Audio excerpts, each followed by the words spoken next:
JoeFest is June 25th. But it's sometime like in June. I thought for some reason I was thinking May, but it's going to be like in June. You think? Yeah, let me Google it right quick. Yeah. But My I wife think is it's. actually interested in going, so Oh, really? yeah. So I need to tell her exactly when it is and stuff. Oh, no, it is May 22nd. I'm sorry. I was wondering. I thought you said it was in Well, May. no, no, no, no, no, no, no. I'm getting two different dates. June 26th through the 27th. Are they doing more than one? Maybe. Not that I know of. I think somebody had some wrong dates on there because this says June 26th through the 27th. But we're thinking it's probably in June though, right? Yeah. Okay. Yeah. Oh Fair no, enough. the Joe Fest UK is May 22nd. Yeah. So the one in Augusta is 26th and 27th of June. Yeah. Can't go to the UK. No, we can't. They don't let us Americans over there right now because we're too stupid. We're too sick. Yeah, that's true. But no, I mean my last experience with JoeCon was really or JoeFest. I keep calling it JoeCon. Is it JoeFest? It's Joe Fest, and they don't appreciate you calling it Joe Con. I don't know. Joe. I just thought it was like GI Joe convention or something. No, it's Joe Fest, or you can call it the Augusta Toy and Comic Show. Excuse me. It's got two names. A gut toif or something like that. Let's call it something like that. But yeah. No, my last experience was great. I wouldn't expect. I thought it was just going to be like a lot of stuff, like just nothing but GI Joe stuff. So I wouldn't have as much to latch onto. I would just, I like GI Joes, but I don't collect it. So I just thought it would be just a cool little experience and maybe a few little side things. But man, I didn't expect it to be such a big toy convention and finding all the magic, all the little, little treats we found. I mean, I remember seeing a bunch of little things I wanted. Oh yeah. Oh yeah. I remember we found that bat wing that slipped through our fingers. I know there was that room of Hot Wheels toys that looked really cool. I mean, they had like a lot of neat Hot Wheels cars, especially the movie cars and stuff. Mm-hmm. They also had a lot of good Ghostbusters collectibles and stuff in there. I remember they had a lot of good stuff, a lot of good Star Wars collectibles and I would DC. say that, I saw a lot of DC cool. We saw those like my Superman figure that had the '80s Superman and Batman figures and things like that. I mean, they had some gold in there. yeah, there's about 4 or 5 like major vendors who all they do is GI Joe, but then the rest are, they might have some GI Joe stuff in their booth, but they got a little bit of everything, So I think that's kind of cool. And typically I don't go for the comic stuff, but last year I did pick up a few comics because when they're like 50 cents a pop, and I find something that I was just going. I had like $5 on me, and I'm like, I'm not going to walk out of here with this $5 left. Let me just buy comics. Right. And what's funny is, you'll be surprised what you walk across and buy. Like I wasn't expecting to buy comics, and I think when I went with you, I bought it was a Ghostbusters 3D comic. Yeah, I remember that. I think I actually have it here. It was I just thought it was a neat little collector's item. Regardless, I didn't care, what I know it wasn't worth anything. It's just, to me, it was just such a neat. I've got it. It was just such a neat little collector's item because it still had the 3D glasses. It was just this random issue of Real Ghostbusters. So that's like old school red and blue 3D. Yeah, exactly. Yeah. And it's like I haven't even messed with it. I've even still got it was only $5. I still got the thing on it, but I just thought it was just a neat little find, and I thought it would look good if I want to display it. I want to get it properly. Well, I mean, not properly. I mean, I think it's bagged and boarded, but I mean, I want to get it like in some sort of cool little display and hang it on the wall or something like that. That'd be really cool. Like, for instance, I came upon this dude who this was underneath his booth. He had like a box just full of Justice League United figures. These cost me $2.50 each. I just love the designs of those figures. I don't even know who had those characters. That's kind of sad though. So you got Hawk, but you didn't have Dove. They didn't have Dove there. Oh, dude, I'm just getting started here. Oh, Rocket Red, Ooh, nice. Red Tornado, one of my faves. This version of Booster Gold. God, Yes. those Bruce Tim designs are just. What are you so talking about? good. That's Green Lantern. Duh. Orion.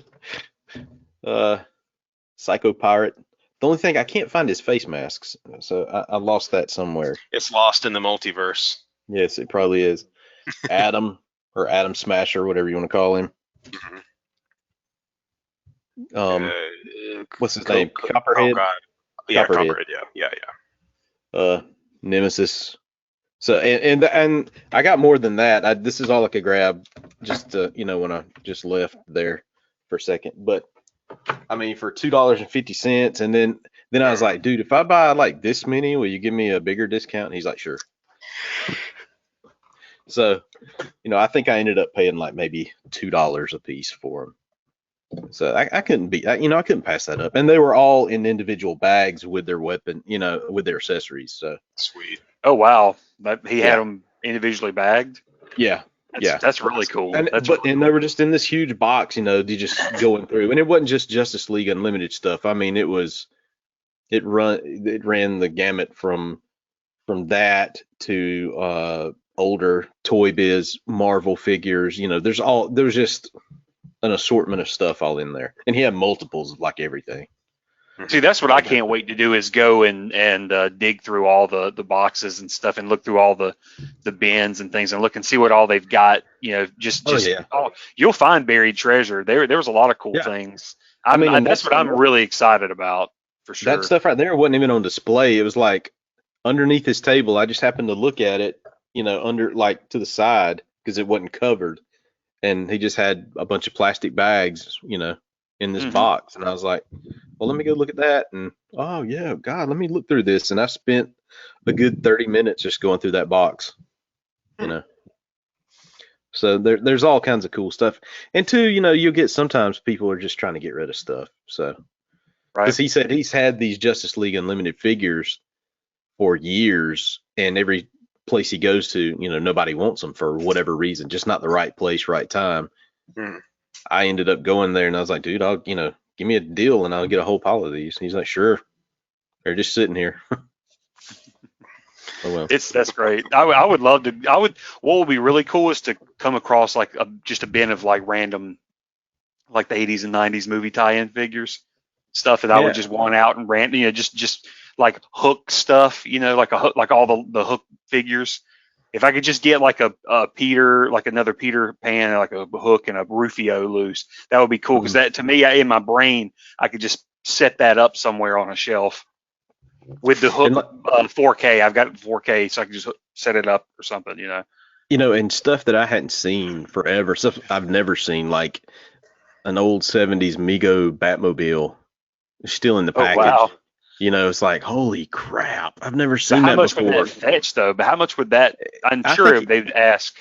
I was thinking he was wanting like $250 for it or something, A lot of money. But we're talking Adam West, right? This is like the Adam West. Well, yeah. I don't know if it's or similar Adam West, but or is it like the silver and blue Batmobile or something? No, this was actually even cheaper looking than that. I think it even says like Bat Cycle or something on the side of it. It was a Bat Cycle. It wasn't a Batmobile. I'm sorry. Yeah. Gotcha. Yeah. But no. Hey, I did find some. I had hit up the local toy store this, yesterday. I think, and the day before, we were just randomly looking up because my wife's getting into the little mystery pop things. It's like the Little Mermaid mysteries. I guess they're mystery minis or whatever. Yeah, but they're like the Funko minis. Yep, and they're mystery minis, and it's Little Mermaid, and I think she's got all of them now except for I think Ariel in the wedding dress. So, Well, no, now you got to go find the GameStop and the Hot Topic exclusives as well. That's what I hated about those mystery minis, man. Oh, Lord, I'm not going to tell her those exist because then that's a whole can of worms I don't want to open. Dude, but, you buy a box at GameStop and then you realize, I've got everything on that's on the checklist, and then you go look at Hot Topic. One box in that whole pack has just the Hot Topic exclusive. and GameStop the same thing. So it's just like, it ain't even worth it. Right. Not I even mean, worth it's neat watching her though, because she's had really good luck. I think she's only had like two extras, but other than that, everything else has just been boom, boom, boom. She's found them, and it's just like at the local toy shop. And then when I was in there, what was funny was there was another toy shop I found out that's in our even closer to home, and it's been here since the mid-pandemic. Didn't even know it existed. So I visited them just to see what they had. And they had, pretty good selection. I picked up the new Jar Jar Black series for like $5 cheaper than Walmart. It was like $25. Oh, My mom, wow. I got it's a big gift for my mom. I just thought she would love it. So I grabbed that for her. And yeah, I mean, it's they had like a bunch of random stuff. I remember they had the Ghostbusters firehouse in there. They're asking $300 for it, but it was loose and it didn't look like in the best condition. It just looked complete. So I could see them wanting, I could see 200, but I'd even try to talk down from 200. So I don't know if we'd even be in the same wheelhouse, but I do want that. I want a Ghostbusters firehouse really bad, like the 80s Ghostbusters firehouse. So Where would you put it? that's the thing. I don't know, but I would have to have it. It just makes sense. If you come in my house and especially in our living room, it would make sense. You would go, yeah, he's missing just the firehouse. Like he just needs the firehouse, and that would just be perfect because I think that I could set up a really cool panorama or little whatever you want to call it, like a cool display for sure. Yeah. It may even have to go in the living room somewhere, like set up a temporary table in the back. Where the music wall is or something, I don't know. But no, then I go to our normal stop, the Planet Fun in town, and we're looking through different stuff, and she was grabbing a few more of those little pops, and then it was funny. I found, and Ray, you'll love this. They had at least two I found, but they had the crash test dummies mint on card. Really? They were wanting like $25 a pop, but it was they had the white suited one. It was the one I owned, and I really wanted it. I was like, oh my god, I just couldn't see swinging $25 at that time for that, but it was beautiful. It was like pristine, still on the card, but it was the crash test dummies, and it was the white suited crash test dummy. And what was funny was his head was already popped off. He was loose in the package, so he just looked like a tooth. It was so funny. He looked like a tooth that had fallen out, And so I'm just like looking at it, and I'm sitting there thinking, like, Austin, you don't want to spend this. And then I look down. You should have used that as a haggling point. Like, right. So like, look, his head is clearly not on. the part is just falling off. But then I look below and I see this treasure, and I'm sure everybody else is like, oh. But I'm like, man, it was $10, but I had to grab it. It's Danny from Last Action Hero, so I can put it with my Jack. I don't know. I saw that. I'm like, I don't see him that much around. It's usually I see a version of Arnold or like the bad guy, I'm forgetting that kid's name, the actor that played Danny. him, because he did a Austin, lot. He was my name is Austin St. Brian or Austin O'Brien or I think Austin St. Brian. I think it was O'Brien. Yeah, because he did a lot of little '90s movies. My Girl Too. Yeah, My Girl Too. The Babysitters Club. I was going to say the baby. I'm about to say My Babysitter's Club for some reason. The Babysitter's Club. Yeah, it's your Babysitter's Club. Yeah. It's My Babysitter's Club. But no, I remember he popped up here and there, and then he just disappeared. He found out like Hollywood's not as nice as the Last Action Hero made it out to be. Yeah, really. Well, I mean, that's what happens with a lot of the kid actors. At least the ones that kind of end up like going on their own way is like they just realize, hey, I'm out.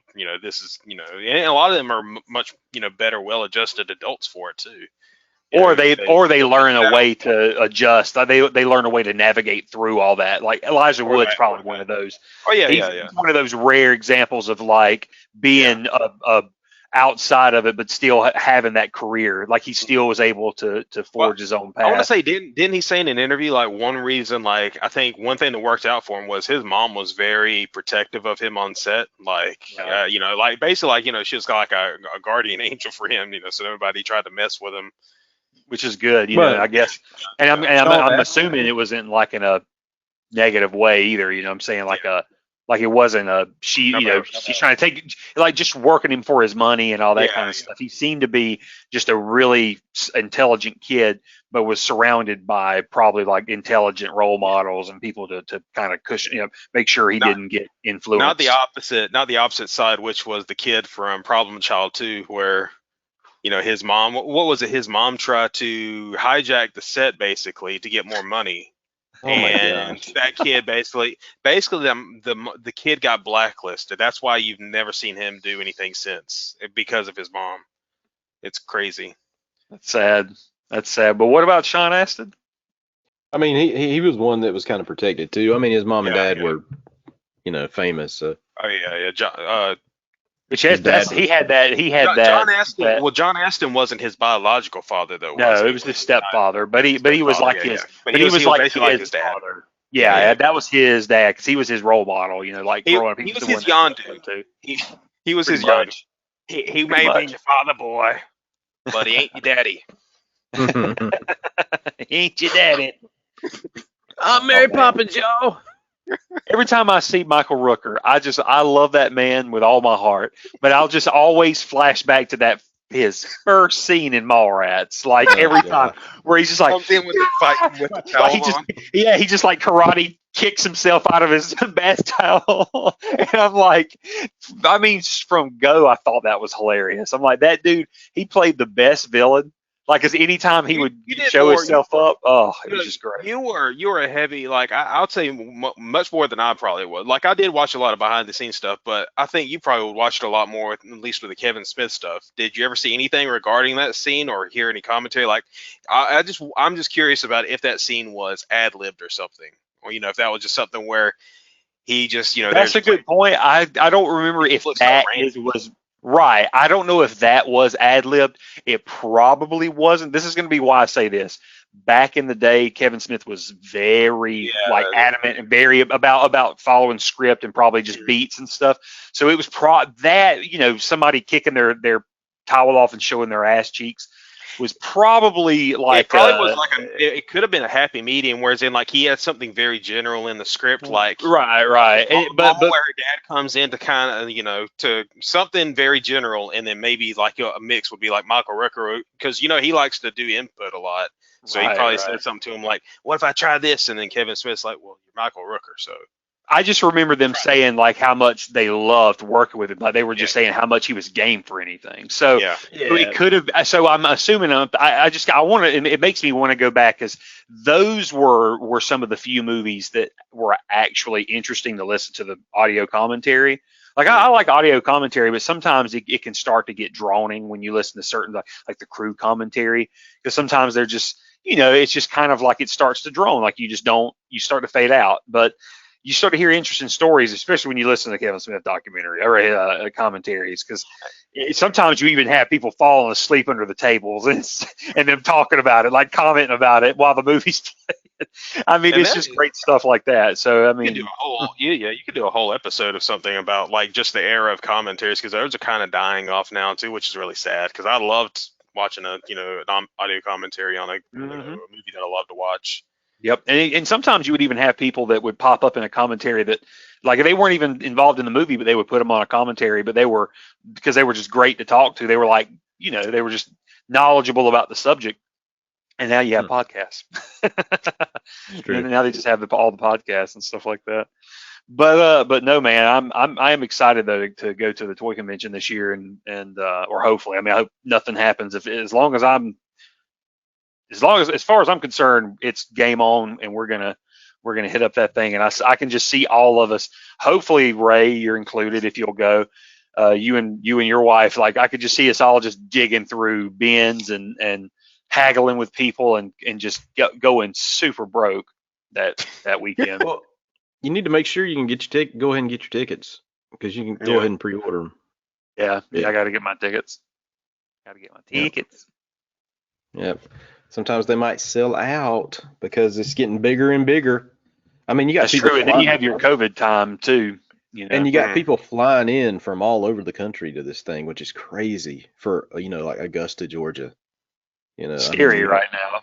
You got people flying in from Boston and New Jersey. I was just standing in line last year listening to people talk. You know, I was wow. And I met like this super GI Joe. Well, I didn't meet him. I stood beside him while he was talking to somebody else, like this super duper GI Joe collector who actually worked for Hasbro on the GI Joe line for a little while. But his thing now is he just goes to all the conventions and he tries to buy like one of everything that he, like one of everything that was ever made. Dude had paperwork this thick. It was just an Excel spreadsheet of every single Joe item. And over here he had it, don't have it, looking for a better version, all kind of rows of stuff.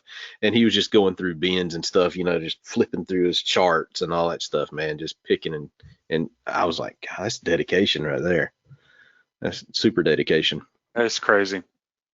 I mean, I'm starting to get bad because I'm having to start to catalog movies and games, starting a record catalog. I mean, so I'm probably gonna have to start cataloging all my toys and stuff too. I mean, the thing about it is just with books and movies and records and stuff, it's a little easier. With toys, I feel like sometimes it can be a little bit weirder to catalog, but maybe not. I can see myself like. I'm sure there's plenty of apps. Yeah, I was gonna say there's got to be an app out there. You might have to do some customization on it to make it work, but right. I'm just trying to think in terms of like of people. Let's say they're toy collectors, but let's say you don't have a lot of boxes. Like a lot of them don't have boxes anymore. I mean, obviously, I've got boxes. I have some that don't have boxes. So obviously, I could manually enter that stuff in. So that's what I'm saying. I'm just wondering about a catalog system where if you have to like take pictures of your stuff, just click and then. Yeah, I don't know. Your own thing. I could see. I mean, it's totally doable. But I can foresee it happening because I mean I have so much, and a lot of it's in boxes that either needs to be sold. I mean, I even cracked open an old box, this old bin, and it had some old Star Wars figures that really weren't worth anything, and I just traded them in for some stuff at the toy store. I mean, I've got so much just spilling over. It's crazy. All the room that it takes up, it's insane. I mean, I've been clearing out like crazy. I mean, you notice no more bins behind me, but that's because I'm just shifting stuff around.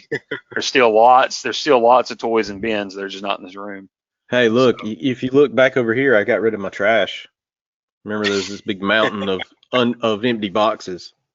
Yeah, those are boxes are actually have things in them that are prepared to be reviewed on the YouTube channel. See, well, if you look carefully over at this, you will see that absolutely nothing has changed. He's like, because I'm an adult and I know how to save my money. Yeah, yes, I'm responsible with my money. No, I'm not. But I need to get another shelf. I want to get another 5. Like I have like different sizes. Like I have a 5 tier and a 4 tier and a 3 tier, and I want to get another 5 tier. But yeah, it's been a hurry up and wait thing because it's hard to find because I want to get something that matches, and one just became available and it's still a little pricey right now, so I got to wait a little bit before I can get it.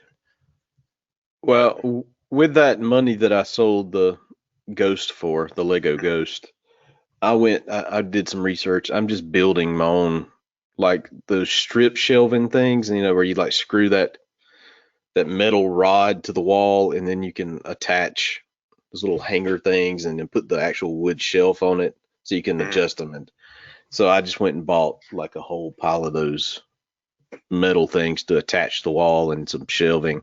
So I'm gonna redo like from here down on this wall that you can't see. It's just gonna be nothing but shelves. Here's a question for you then, Ashley. As someone who's been in the business of toy purchasing and then flipping, selling and stuff like that. All right, so say you have something like, say for example, the Cara Dune figure. Say I have the figure, I have all the pieces that came with her, all the accessories, I have the box that she came in. Now, how much does that affect the price if you were to try to sell it? Because it has been opened. Even though everything may be, I think it would affect it a little bit. But if you've got the box, and it's in good condition, I don't think it's going to affect it quite as much as you'd think. Well, I don't know, because especially depending on demand. Yeah, but a lot of people will say that once that tape is cut. Yeah, that's the thing. Once that that's tape's the cut. thing. But like with if you Funko look at Pops, different because there's no tape on the box. Like you can easily open that thing up, put them back in. You can still say, "Hey, Sure. mint in box." And like Lego, they have their special little tapes too, on their seal, on their seals. So once those are cut, like every time I cut, especially a big pack, it's like a moment where I'm like, here we go. Don't do it. Like, Don't do it. like with but- Razor Crest, when I opened Razor Crest, I was like, 160 bucks. Here we go. But same as Ashley though. He did the same thing, and you can too. He turned around and sold that Ghost Lego set. It doesn't matter. It's all about that. You're gonna take a ding. I mean, you're gonna take a ding for sure with it being open. I would say like just as a comparison. This is no accuracy. I'm just saying. Let's say it's mint in the box. You were gonna get about $700 to $800. I would expect it opened. You're still, I would say, I could still argue for 600. You know what I'm saying? Something like that, $500 or $600. I would see you taking a big hit, like a 10-20% hit for sure. Yeah. But that's still a big. That's still a margin. profit. That's still. That's profit. still a big. I mean, think about if it was a $20 figure. You're still making a lot of money. Like, no, I'm not making $1,000. I'm only making 700. Like, I mean, that's still a lot of money. It's still like it's like winning the lottery and getting a big chunk of it taken from. Yeah, because that figure came, I think, at about the GameStop price, I think, which is 22, 24. It was one of those two. So, it was about the regular price. Well, looking at the sold auctions on eBay right now. So I sold that Ghost and the Phantom together. I did have the boxes for them, they were just not sealed and they were already put together, obviously, for $504 or $505. I can't remember. That's a big profit.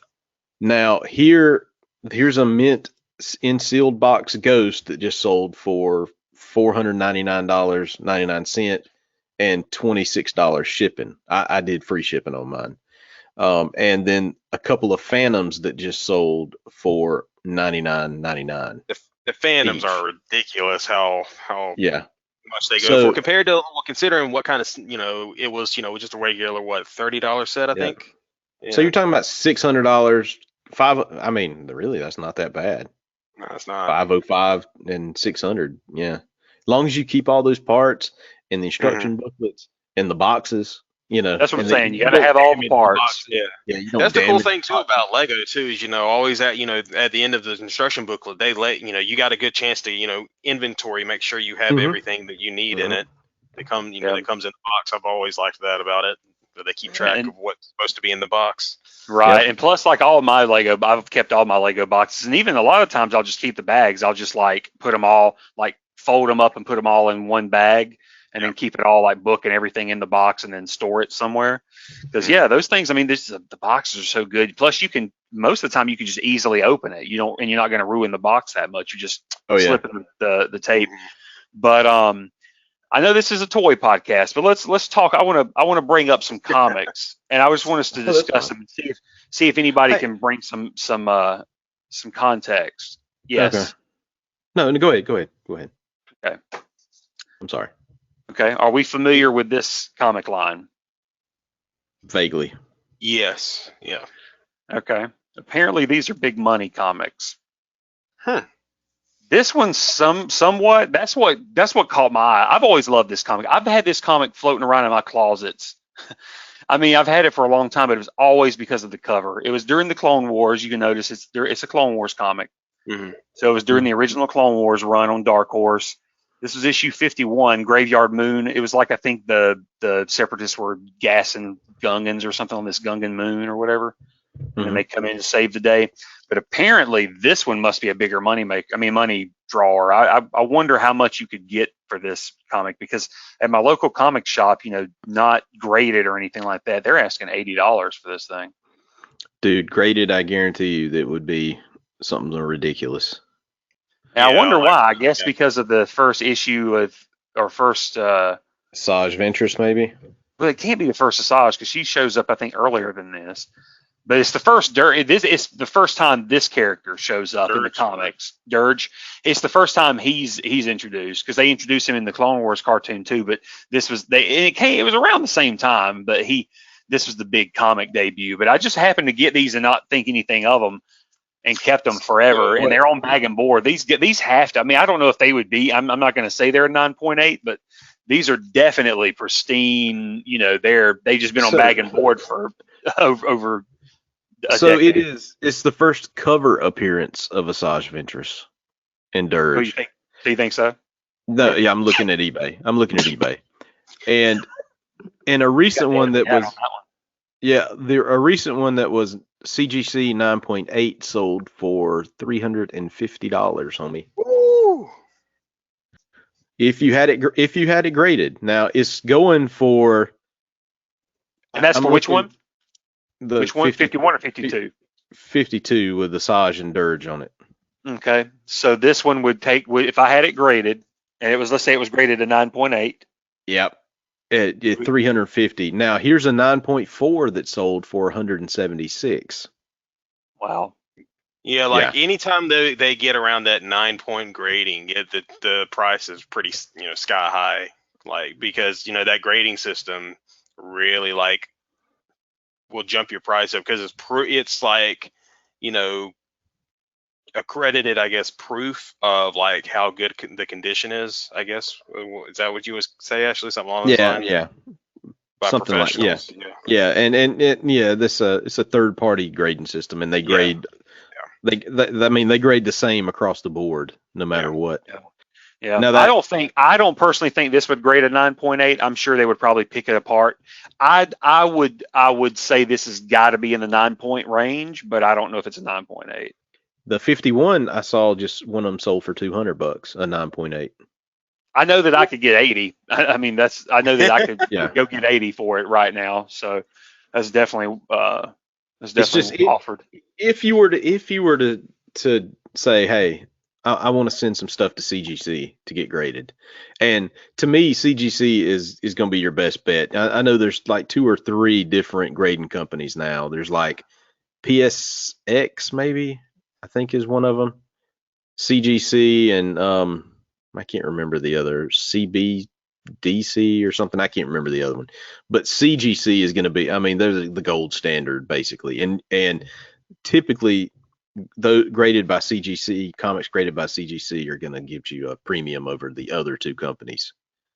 And but if you do it, make sure you watch YouTube videos on how to pack your comics and to send to them, because you have to do it a certain way to make sure everything's good. I mean, but there's videos out there that show you how to do it. Sure. Okay. But, let's talk about this one. Oh my goodness.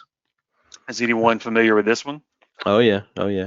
I need to go look and see if I have that one. I think I do, but yeah, that's what's crazy. And I was like, I know I have this, and it's obviously a lovely issue. I loved it ever since they released it. You get all the Rebels guys on the front for the first time. How much, if let's say I got this graded, and I'm pretty confident this could be graded at a 9.8, because this was probably read once and then bagged and boarded and put away, never touched again. Let's say this was a 9.8. What would this be? Okay. Ashley? So if that, I just love my little game show here. I just think it's interesting. I have no interest in selling these, by the way. I just want people to realize I just find this interesting, because these are things I find in my collection. And I'm like, wow, like it really just kind of dawned on me that there were any money draws at all in here. And then I find out about this. So go ahead. Okay. So the lowest I have seen so far is $560. The highest that I have seen that it has gone for is $781.56. That comic right graded at a CGC 9.8 though. Graded at a CGC 9.8. Yeah, like so that's insane. That is insane. Yeah. Wait, how much again? Like anywhere between $500 and $800. Huh. Yeah. Which issue is that from issue 6? Yeah, issue 6. The final issue. It was. No, this isn't the final issue. This is only issue 6. I thought there was a 6-issue miniseries. No, it was it went into issue 13. Right. You're right. It wasn't that long. It wasn't. It was limited, but it went longer than this. This was the first time you get all them guys on the front. It was the first full Sabine and Ezra, I think. We may actually have that issue. Because my wife collected that comic series for a bit. Yeah. I can't So remember if she got that in. I don't know if she gave up on the floppies before that, because she then started to get the trades instead. She just started waiting for the trades, but she might have that issue. I'm not sure. yeah, those are on. I mean, I would definitely check. It's issue 6, and it's like I said, it's a really good one, definitely, because obviously it's all the Rebels characters for the first time on a comic issue. Because that was back when Rebels was first starting. So you get them on comic. They look great. So here you go. If you have issue 1 of Star Wars Clone Wars, I don't know that. are you talking about Dark Horse Clone Wars? Yeah. Yes. Star Wars Clone Wars, issue number 1, the first Ahsoka Tano. Yeah. CGC 9.8, $2,024.99. Now this one was the this you're talking about the animated series The animated series cartoon comic line. The comic line, yes. It was not the comic. It wasn't this it wasn't this No, it line. wasn't It was to see this was the first initiative between 2 and 3, and then in 2008 is when they picked back up again with the Clone Wars stuff. And, Yeah, but that's Star Wars Republic right there. No, I got you. I was just trying to clarify for the audience. I'm just saying, we've got Clone Wars comic series that came out between 2 and 3, episodes 2 and 3, that were legit. I mean, that's the Clone Wars gap of time. So we had that filler, and then for whatever reason, after the prequels wrapped up, George Lucas was like, "Oh, I'm not done with the Clone Wars," and then they did a new series and then introduced Ahsoka. But that's how we got Ahsoka, and I mean, she's a superstar now. So. Dude, That's a cool feeling, you know. So Darth Vader number 3, you know, the newer series from Marvel, which was the first appearance of Dr. Afra, however you say her name. Yep. Dude, CGC 9.8 goes from anywhere from $300 to this the one? The third printing, which I don't know why, but the third printing I see is selling for $500 or sold for $500. Now, was this the one we discussed before that it was the alternate cover that selling for that? This is the third printing. Dr. Afra, gotcha. Yeah. I mean, even just regardless though, this is just issue 3 of Dr. Afra. No, issue 3 of Darth Vader. Darth Vader, was right. She was introduced in the Darth Vader series. Yeah, I've got that. I've got that issue. Me too. I know I have that because I have that for the first early issues of Darth Vader. I know I have. That's crazy. So what's the average price though to get the CGC grading done? It's about $30 a comic. $35. Yeah. So you definitely want to make sure it's a comic that you hope will be worth a lot if you're going to do that. Definitely do. Yeah, you definitely do. And you know, they have like this membership where if you join, you pay so much a year, you know, you can send X number of books and you get a little cheaper rate than that 35. But they also have this thing, and I can't remember what it's called right off the top of my head, but it's like one of those things where you submit 10 books and you say, I only want 9.8 books. So, you know, they're going to look at them, and if a book's not 9.8, they're not going to grade it. They're not going to slab it and all that stuff. They're still going to charge you for looking at the book, but it's not like that $30, because part of that $30-something you're paying for the acrylic, you know, slab and all of that stuff too. So, you know, so you save a little money if you say, if it's not a 9.8, don't do anything with it, even though you spent some money to have them look at it. Right. But I feel like that's worth the money though, because I mean, if you look at it, I mean, you're like you said, the acrylic slate and everything gets put in, you're getting it pimped up. I mean, that's that's the best way I could describe it. I mean, it looks good, and even if you don't want to sell it, I mean, you can at least then can display it, and it just looks really good on display. Yeah, I only have one book that's slabbed. Hold on. You only got one floppy that's slabbed? Look at me using the lingo.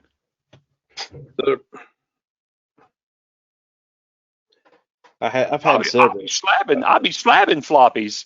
I've had several, but Justice League number 2 from 1987, 9.8, you know, it's not worth like a ton of money. It's probably worth about what it costs to get graded. Now, was there something special about that issue that made you Dude, want to get it graded?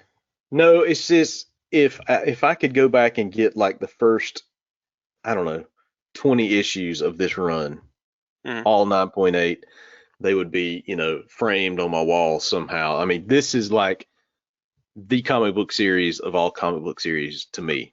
Well, who's the writer for that one? For that It was run? Keith Giffen and Okay, J.M. Yeah, DeMatteis, and then Kevin McGuire on artwork. And that's where I fell in love with Kevin McGuire's art, just right then and there, man. That's just like, he's my favorite artist of all time just because of this book. Okay. I mean, oh God, I love this book. And I could talk about that series all day long, so I'm not going to talk about it to, bore y'all to death. I can do that on. Oh yeah, I could talk comics for a while. Yeah. Yeah, I'm sorry for steering it into the comics realm, but listen, like it shocks me, even with toys. I mean, I'm sure. I've already known there's a few things that I've had that were like big money things, and even now I've got big money things. But there's a lot of stuff that I have that's big money that ain't going anywhere. Even Candy's got a lot of stuff. Even Pops. I mean, we have Pops in this house that are like worth way more than we either paid for it or they were given to us. Like one of them was a straight up gift, like just a random Christmas gift. And, it was cute, but I'm sure we all thought it was like, it's going to be, or was like a bargain bin Pop, and now it's like it's like pretty big money. We were like enough to be like, whoa, go get the box, put it back in the box and get this protector on it. I don't want to say what it is just in case that friend is hearing us, and I don't want to offend them with saying that it was probably a bargain Pop, but just in my opinion, I just thought it would be, it was from a book series that I'm like, okay, that was a fad. Now I'm gonna have to text you. I'll tell you afterwards. I mean, it's nothing. I'm just curious about what Pop is. I'm curious about what it is now. I'll tell you, what you hear, it shocked me, but it's really cool. Well, you know what? I don't care. It was the Katniss Everdeen. It was the Hunger Games Pop. Apparently, right. I mean, I thought they were okay. I read them along with my wife. I mean, at the time we were dating, but I read them along with her when they came out, just to have something to do with her, because I just felt like, okay, I overload her with nerd stuff. Let me engage with something that she likes. And I've always been that way. I'm like, I'll be game for it. I'll tell you if it's bad or not. But at least I rode the ride with you. And I read the series and I thought they were okay, but it just wasn't it just wasn't my cup of tea. I wouldn't care to read them again. But she was a big fan, and then a friend of us got her a Pop, and she loves it. I mean, she went crazy over it. But I just thought, like, yeah, that's great. But obviously, just like Twilight, I'm like, great, it's going to be a bargain bin, nothing, in no time. And apparently, I can't tell you a number. I just know it's probably north of $100 at least. It's probably like 70. I want to say it's like a $70 Pop or something like that. It could be more. I mean, maybe. I don't know how that world works. I'm just going off eBay prices, but yeah, it's insane. So, just random stuff like that. And I guess it's because they'll go out of print or whatever, but we just have a ton of Disney Pops. Like we have a ton of Disney, a ton of just random, like even me, I found out I have I think I could probably at least flip it for 40 or more, but I have a Step Brothers Pop that's worth a lot of money, but I don't know if I'd ever want to sell it because I just really love it. It's just a good cool Pop. Yeah. Looking it up, we have a Grand Admiral Thrawn Pop, and I just looked up how much it goes for on eBay, and that's. And I'm sure it's probably big. What, like 100? Just for brand new, I see some going for like anywhere from 70 to 160. Yeah. But even pre-owned, I see someone like offering wanting 150 for a pre-owned, but he still has the box for it. Right. Because I wouldn't even say it's pre-owned. Like, what in the world? You can't hardly prove it. Wow, dude. Yeah, one just ended. $150 for. Is it the Star Wars Rebels version of Thrawn? Yeah. Mm-hmm. $150. It just sold for 170. Yep. Wow, I've got that one too. I'm fixing to sell some stuff on eBay. I think that's a good Funko Pop, though. I don't know if I definitely my wife wouldn't sell it because hands down, I think still her favorite Star Wars character. So I don't think she'd ever want to get rid of that. So, but it's kind of cool to have this, have that stuff, even if you don't ever plan to sell, just to know that you got it, and you got it when it was, on the ground floor, and it didn't cost you an arm and a leg to acquire it. Yeah.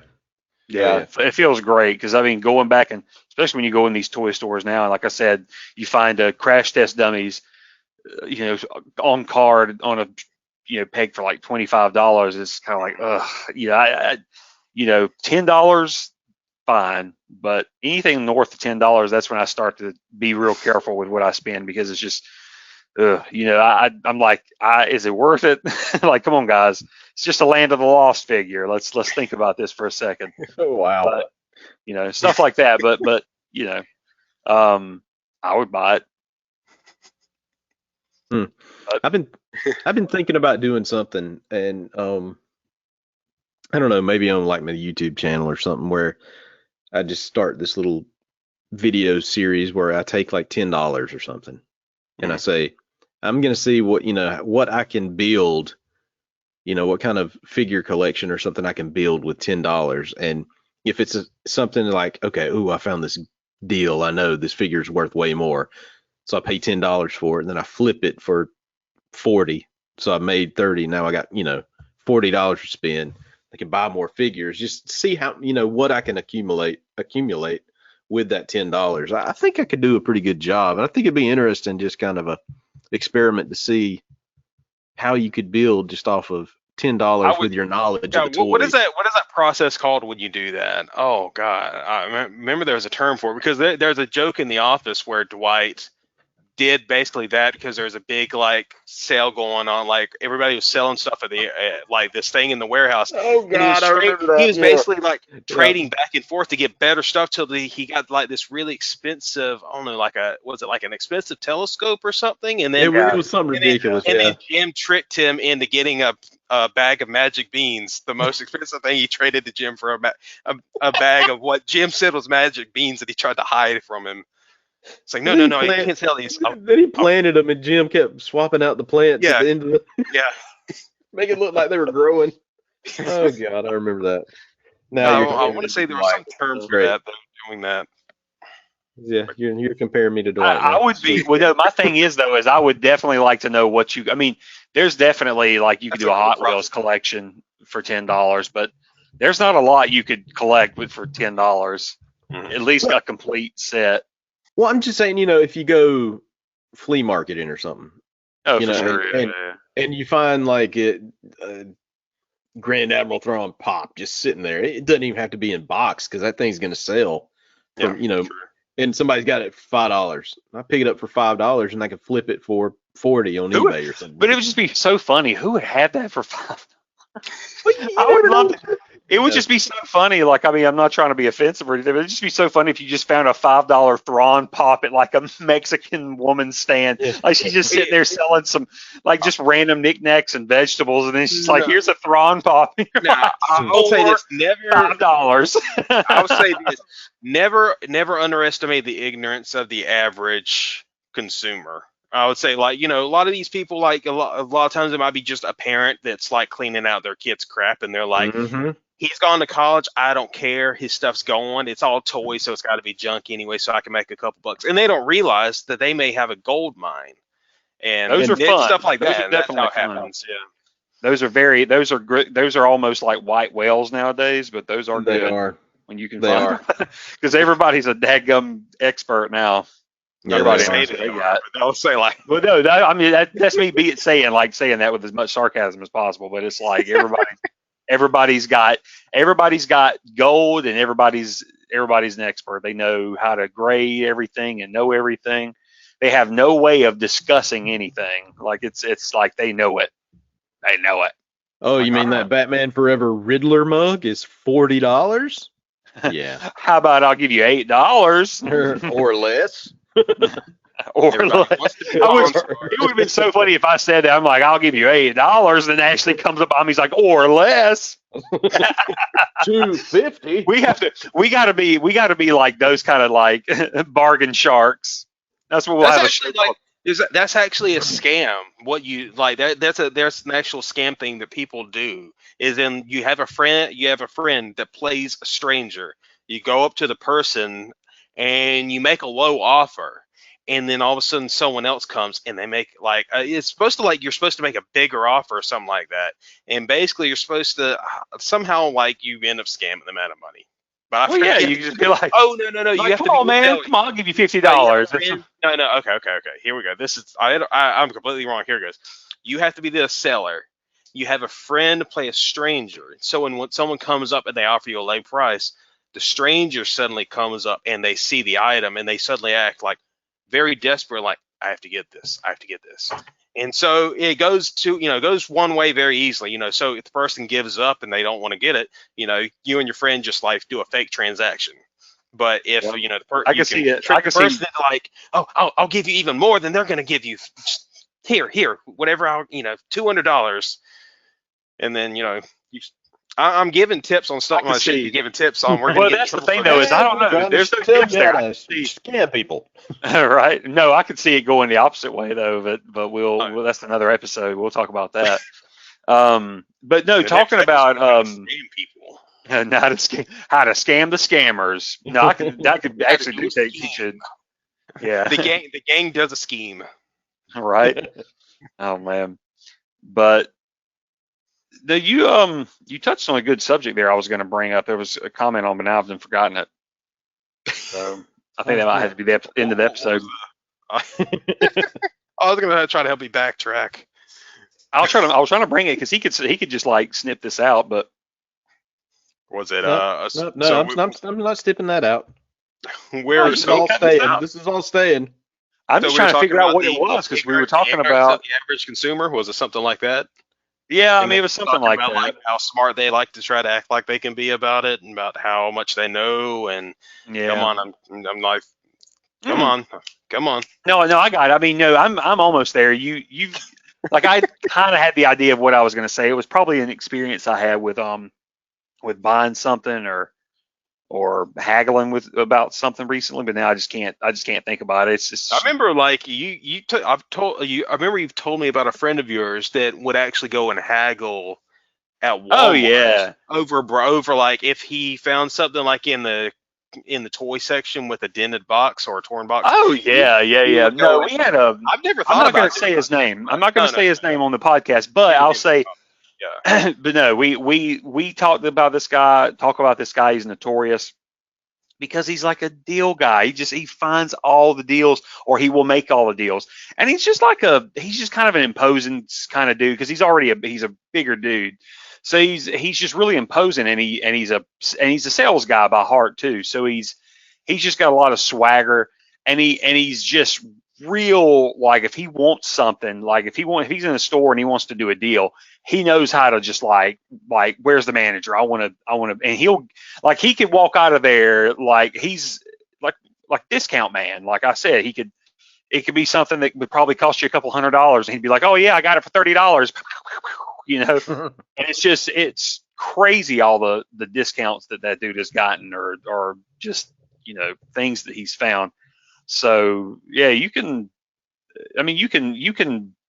there's a world out there to haggle in. I mean, people, it just depends on how you approach people. And also I think it's just depending on how you look. Cause a lot of times a person will just look at you and they're already like, it doesn't matter what you say. You can come up and say something. They're just already like, they're either going to deal with you or they're not going to deal with you. Like there's boundaries already in place by the time you get there. And it's a lot of times I think it depends on what you look like. If you're a bigger person or if you're a smaller person.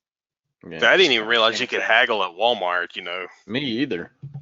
But I mean, you could go to a manager for stuff. Heard, like, if it's damaged, like, obviously damaged, yeah, there's like some precedent where you can, I think, like try to get them to lower the price because you're buying damaged from them, basically. Yeah. Yeah. It was kind of inspired by this guy. I was kind of like, I'm going to do it. I'm going to do this, darn it.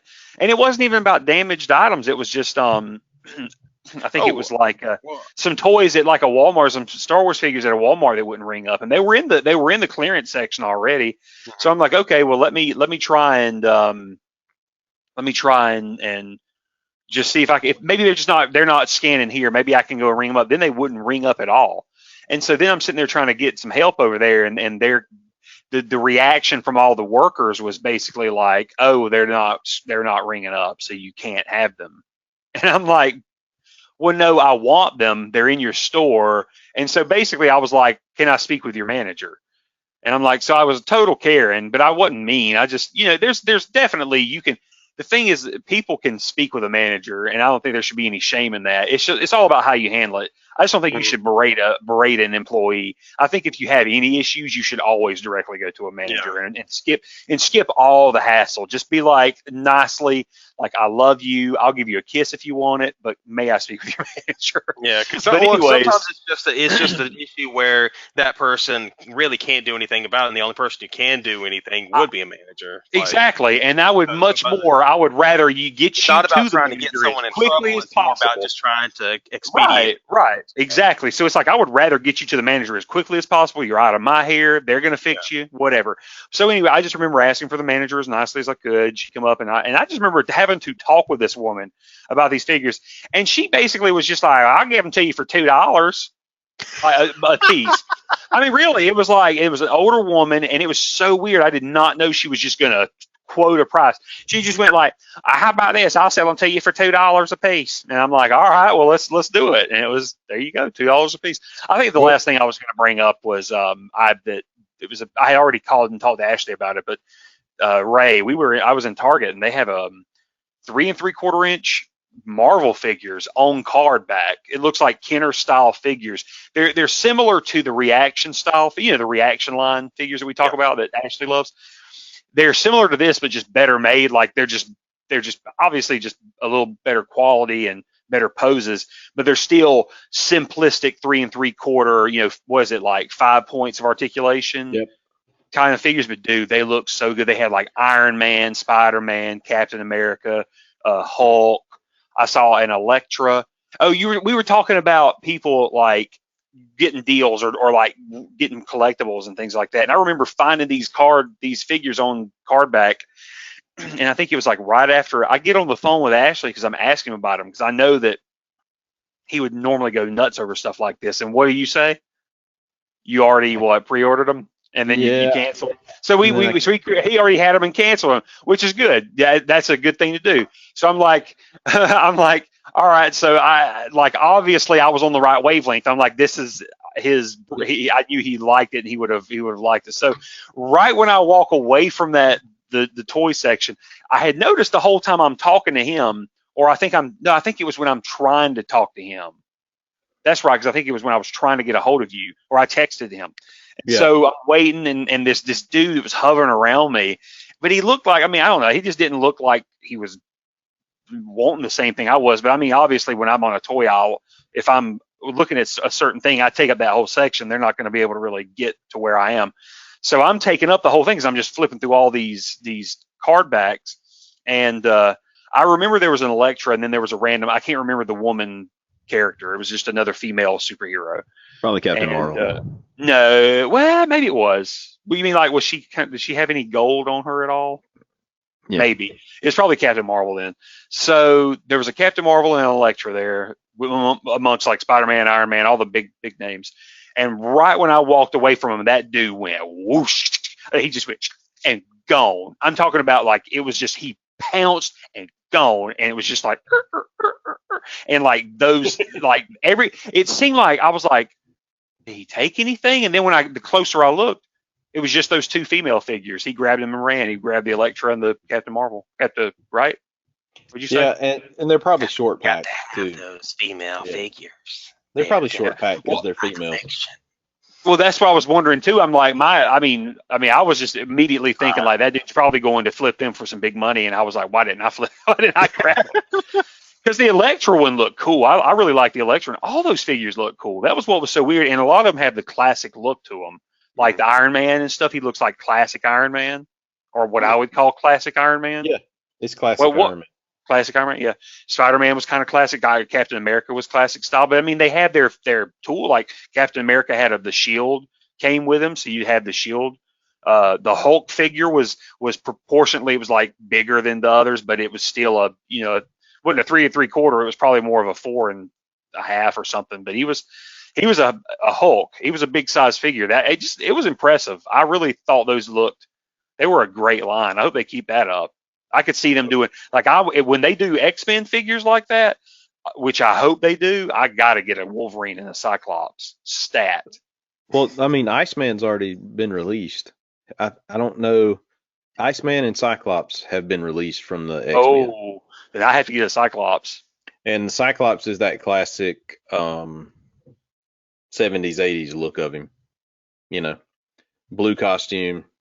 Wait, blue head piece on blue, or off, hair out? On. Yeah. Okay. Yeah. I don't like that. Because, I mean, that's what I like it with the hair out. What's that? Yeah. I like the 90s. He likes that. cartoon Yeah, X-Men. Yes, but they're going for a classic. Right, you know, right, for sure. So that, For sure. that 60s, 70s, kind of look to them. Mhm. So that's why. Did Wow, I didn't realize Daredevil and all that was 60s and 70s.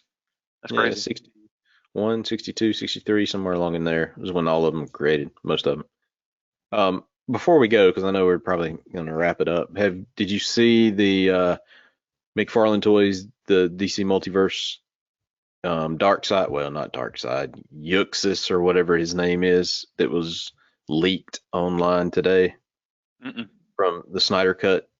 Oh, dude, just Google it up. Just Google it up because it leaked everywhere.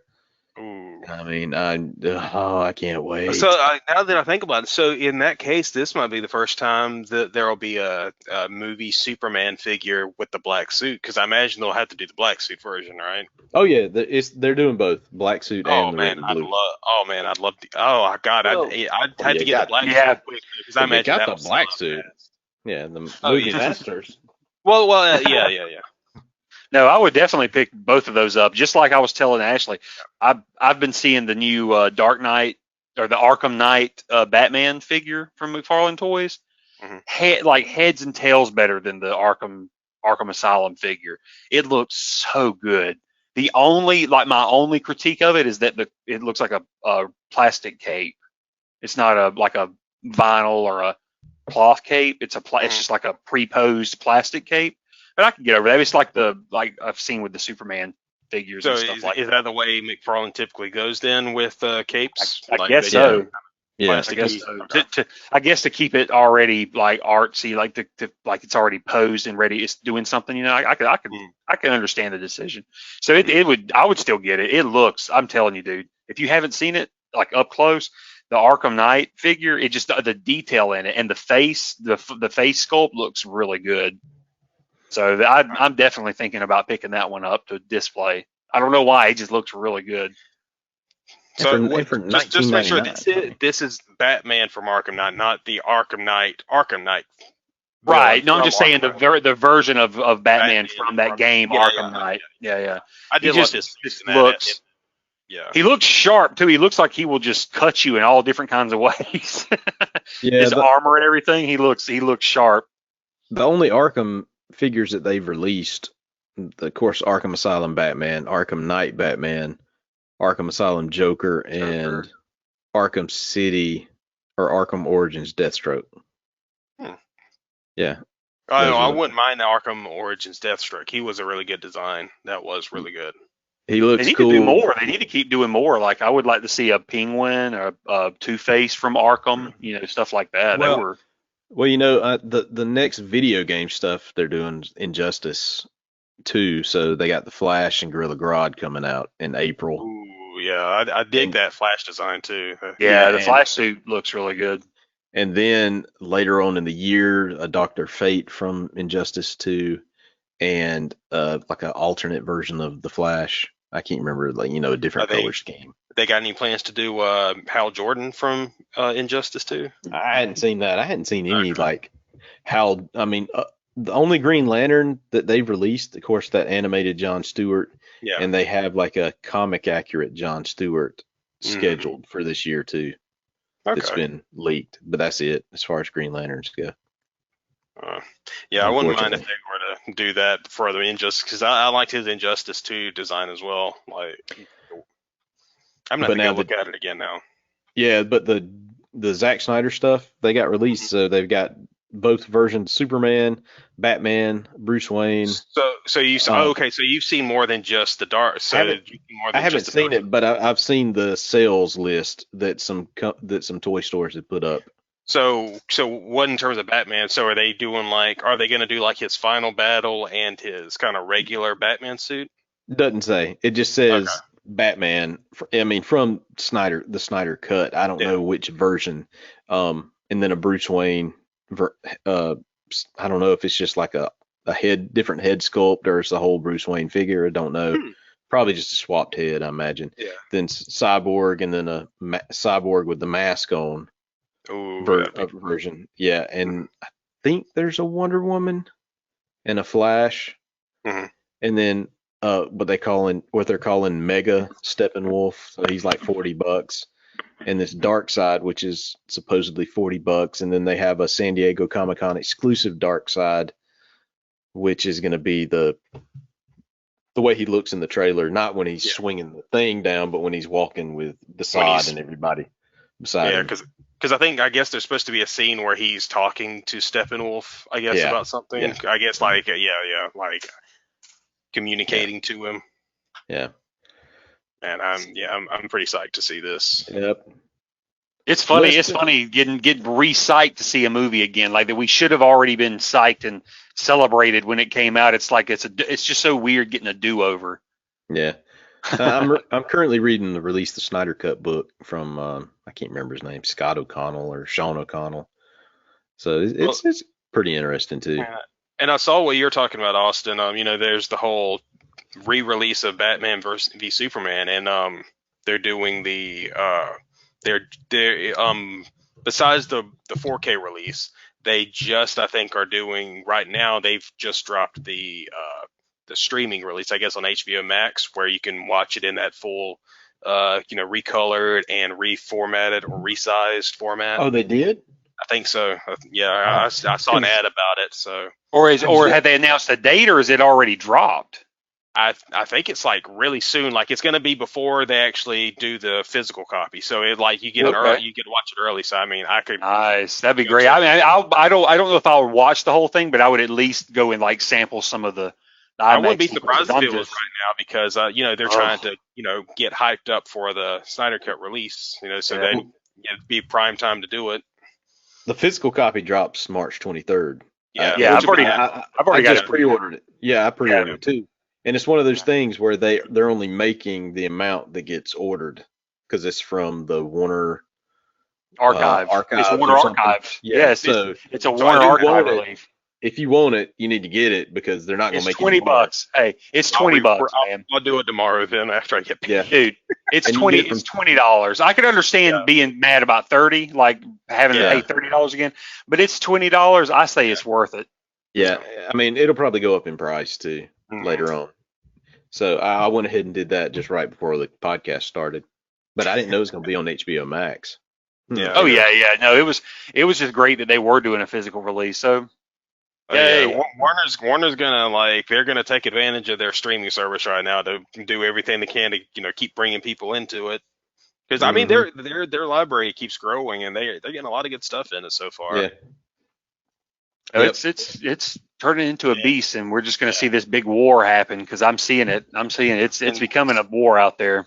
Speaking of superhero stuff, I did watch Superman and Lois, and I'm very enjoying it. Yeah, we watched the second episode earlier before this, and it for a second, I had that wariness of amazing first episode, which means they've blown all their writing and CG potential on their pilot episode, but second episode was really strong second episode. So dude, I mean, when he takes off from the ground like that at that point where he's fighting Lex. What do you mean? Captain Luthor. Oh, yeah, Captain Luthor. And he just shot up in the air. I was like, that looks movie-ish. I mean, that doesn't look like CW CGI. I keep hearing maybe it's just people that just don't know, but I keep hearing people talk about is there an HBO Max involvement at all in the production of it? I don't know. Because it's a nice budget for a CW show so far. From everything I've seen, that's an impressive budget. I mean, Yeah. unless it's just they're condensing it down because they're doing much shorter seasons than a typical 20, 23 episode series. And it could be, but you know. This will be a shorter. This won't be a full 20-something episode series. Yeah, I think it's going to be close to like somewhere between like 13 to 16, something like probably Legends of Tomorrow, maybe. It was Good, 13, and then they 13. added 2 extra. Yeah. 2, so 15 episodes. Okay. And they've already renewed it for season 2 after the first episode. So yeah. Well, watch Superman and Lois if you're interested in some Superman for now. Yeah, it's good. It's good. Yeah. It's I could almost see it as like, you know, if you didn't connect it with you know, the CW verse, if it wasn't connected with it, you could almost see it like a spiritual successor to like something like, say, like Smallville or Man of Steel, because it seems like it's this nice little continuation of where Lois and Clark would be, you know, and where Clark would be as a father, because it is fun to watch him act as a father. That's something we haven't seen Superman do on screen yet, is be a dad, which, you know, especially in the first episode, you see how awkward he is. It's really fun. Like, have you watched the pilot episode yet, Austin? There's a great little moment where he goes to see his son Jonathan. He's like talking to his girlfriend on his computer, and he's just so awkward because he's like, "So how the football tryouts?" So he's like peeking his head in the door. He's like, "Yeah, I made quarterbacks. That's great. It's great. Talk about it later." Hi, Austin. It's like, and then he like leaves, then he pops head right back in one more time. I'm proud of you. They did a great. It's really solid. It's a really fun show. I'm gonna stick with it. Yeah. No, I'll definitely check it out for sure. Yeah. But I guess we're gonna wrap it up for this episode because we are way over the time limit. So I'm sure our editors are gonna like start screaming at us. We're gonna get phone calls. We might even get fired. Probably gonna be people of Earth. Yeah, but people of Earth, this is our last episode, and I love you, and we're gonna get through this. What? Later days. Bye, guys. Not the last episode, is it?